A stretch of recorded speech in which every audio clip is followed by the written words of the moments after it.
what I think is a very good day. You know, excuse me, I often say this whenever I give speeches. In Ottawa, we put on these things called movie nights in Ottawa, where we invite parliamentarians, staffers on Parliament Hill, sort of the who's who of the Ottawa clique, to come out and to watch Canadian films. And we're now in our 9th film. When we first started out, we showed the movie 1 week, and we had about 300 people out. And most recently, we showed Monsieur Lazare. We had 1,200 people out. To a French film, 95% of the crowd was an Anglophone crowd watching a French film and taking in this incredible display of Canadian talent. And I just want to tell you that whenever I do these movie nights and I give speeches, I always take the opportunity to say a few things. In a very different way than Harvey Milk had in mind, I'm here to recruit you. But I am here to recruit you. You know, Canada's arts and culture community is large, vibrant, diverse, impressive. We talk about in Canada punching above our weight in the sporting fields when it comes to the Olympics. We talk about how Canada does so much on the international stage, through the United Nations, through NATO, through other things in our foreign policy, how we punch above our weight. But it is absolutely equally, if not more true, when it comes to Canada's arts and culture communities. You know, Canada is home to the largest public film festival in the world, the largest jazz festival, one of the largest comedy festivals in the world, the oldest and most successful ballet company in the world, Winnipeg Ballet. We have also in Canada, as you know, some of the most impressive talent on the international scene. People like Christopher Plummer, some of the artists in Hollywood that are most talked about, who have all the buzz, and Ryan Gosling, and Michael Cera, and Ryan Reynolds. And, you know, Canada has an incredible wealth of talent. And it's not only that we have a great wealth of talent and diversity, we also do it, by the way, in both official languages. Quand on regarde au Québec, il y a des talents qui existent au Québec. On parle des gens comme Rémi Girard, Louis-José Hood, des films extraordinaires comme Monsieur Lazare, comme Incendie, Philippe Falardeau, Denis Villeneuve, the talent qui exists au Québec. Canada is a country that is punching way above its weight with regard to our cultural talent. And it's not just the high-level stuff, it's also the local stuff that matters. You know, we always talk in this country about how it's important to invest in the arts because of what it means for our local communities, and it's true. We want to have vibrant communities, healthy communities, great shared experiences. That's what arts and culture is all about. We always talk about how we want to have education for the next generation of kids who will build the next wave of iPad apps and will be involved in digital technology for the next generation. Well, it starts in places like this. It starts by taking your kids to the planetarium. It starts by exposing your kids to Bar on the Beach. It starts by exposing them to performing arts and theater and music that maybe they otherwise wouldn't have had the opportunity to, because we rally together collectively, we fund these things, we build these things, we support these things, and we expose our kids to this brilliant Canadian talent and opportunities, and the synapses in the brain fire, and the creative sectors of the brain are stirred up, and kids are energized intellectually for life, to be creative, not just in the arts, but in computers, and in thinking, in architecture, in life, and the way that we approach everything. So if you want to build the next generation of great thinkers, it comes from the performing arts, it comes from the arts, it comes from culture. So to invest in culture is to invest in the economy, not only in that scale, but another set of numbers that I am here to recruit you on, that I hope you commit to memory. And whenever you have an opportunity to talk to somebody about the arts, remember these numbers. Arts and culture represents $640 million in the Canadian economy, which is to say, it's 3 times the size of Canada's insurance industry. It's 3 times the size of Canada's insurance industry, twice the size of Canada's insurance industry. $46 billion in the Canadian economy, representing 630,000 jobs in the Canadian economy. It's a massive portion of our GDP. Massive portion. So any government that says that they have a plan for economic recovery, growth, and future growth that doesn't include a strong plan to support the arts is a government that doesn't have a plan for economic growth and recovery. It's a simple fact of things. And so I'm very proud of our government, that the government of Canada, our government under Prime Minister Harper, we're the only government, by the way, counterintuitive to a lot of the rumors and stereotypes about a conservative government.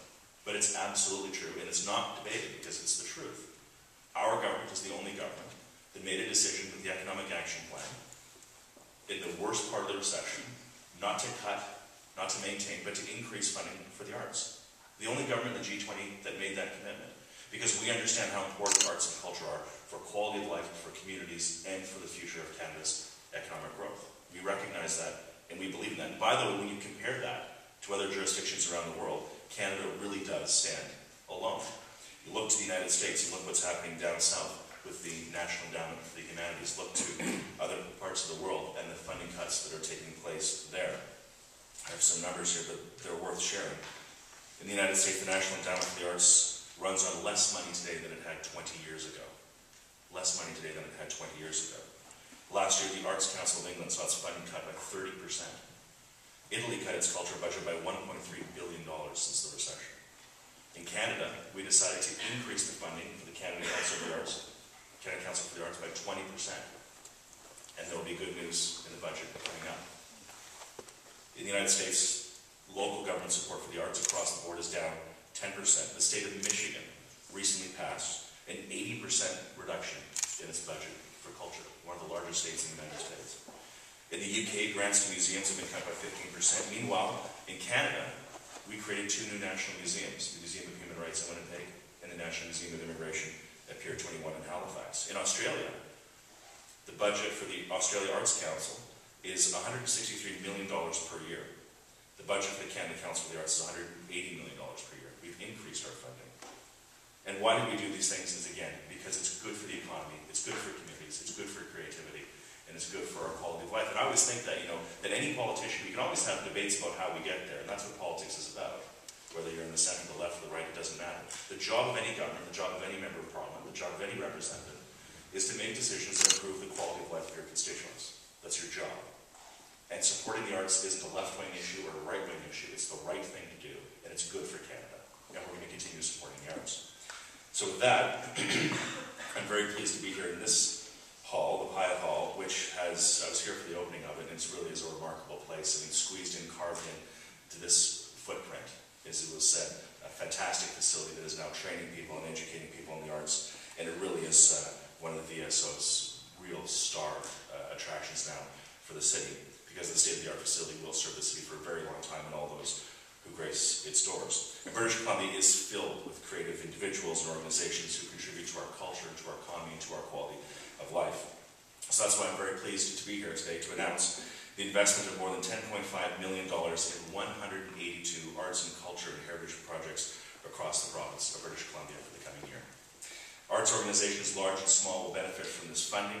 Many of the organizations receiving funding today are organizations that have never received funding before, but are now going to be receiving funding. And again, other jurisdictions are cutting support for arts and culture. In Canada, we didn't cut, we didn't maintain, we've increased.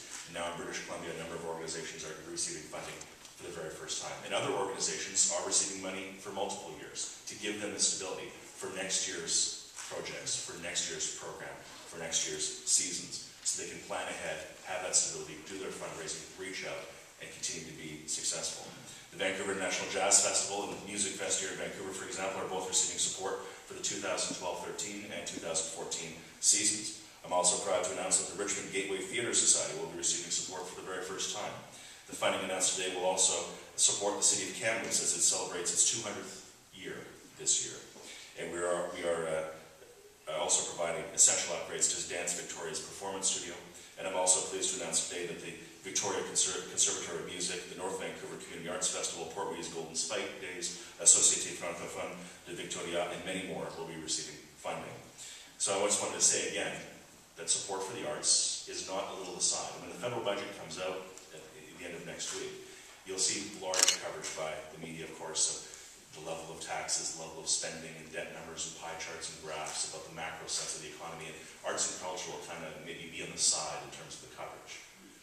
But that's the good stuff. It's the good stuff. Because that's what really breathes life into our cities. As a member of Parliament now in my 5th term as a member of Parliament, I've had the opportunity to travel a great deal around Canada, around the world. When you see all kinds of great cities, you start to get a baseline comparison of different cities around the world. And I've seen some great cities around the world, but to me there's nothing more sad or more pathetic when you go to some great cities around the world and you see this fantastic infrastructure, great green spaces, some good transportation concepts, but culturally have no soul. There's nothing happening. There's no bar on the beach. There's no distillery district like Toronto. There's nothing happening. That's sad. And it can't happen to Vancouver. It won't happen to Vancouver. As long as we continue to partner together and work together, have supports from the City of Vancouver, the province of British Columbia, the federal government, work together on projects, have stable, steady funding over the years to come to ensure that arts and culture maintains its real pinnacle of excellence, that we know that it is across Canada, and we know that it can be, will be, and indeed is destined to be in the City of Vancouver and the province of British Columbia. So So this is the announcement that we have today. Record amount of funding for arts and culture in British Columbia, record support for arts and culture in Canada, the only country in the G20 to increase funding for arts and culture. And I'm very proud to be here to partner with you in your excellence and the great things that you do to continue to make Canada the greatest place in the world to call home. Thank you very much.